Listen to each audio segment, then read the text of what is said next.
hurmatli tumandoshlar, ijtimoiy tarmoq kuzatuvchilari. Biz korxonamiz Norpay Spagetti mas'uliyati cheklangan jamiyat makaron mahsulotlar ishlab chiqaramiz. Tumanimiz hokimi tashabbusi bilan 25 kilovatt maishiy xizmat uchun panel qo'yishlikni tavsiya qilib keldi hokimimiz.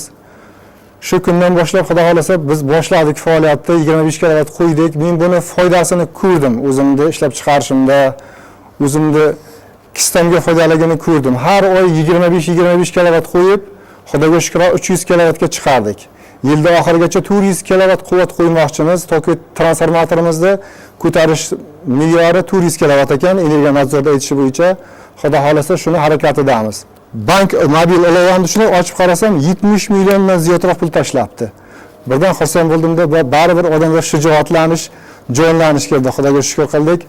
Endi nasib bo'lsa yana ko'paytiramiz. Albatta endi har bitta inson borki, foyda asosiga ish qiladi bu hayotda. Har bir tadbirkor foyda asosiga ishlaydi. O'zini biznesini, o'zini tadbirkorligini, o'zini mahsulotdan foyda qilish, rentabellik darajasini ko'tarishini o'ylagan har bir tadbirkor menimcha quyosh paneli qo'ysa albatta foyda ko'radi. Chunki men buni o'zimda amaliy hayotimda ko'rdim shuni, ishlab chiqarishimda. Shuni har bir insonga, har bir tumanimizdagi fuqaroga men maslahat beraman qo'yishlikda. O'sha har bitta hisob kitobini aniq o'lchov hisob kitob bilan invertorlarni to'g'ri tanlab, 3 xil invertor tizimi, avtonom invertor tizimi, on grid, gibrid tizimi, qanaqa invertor qo'yishi, qaysi tizimga mos kelishini o'rganib, aniq o'lchov hisob kitob bilan qo'ysangizlar, xudo xolasa foyda bilan chiqasiz.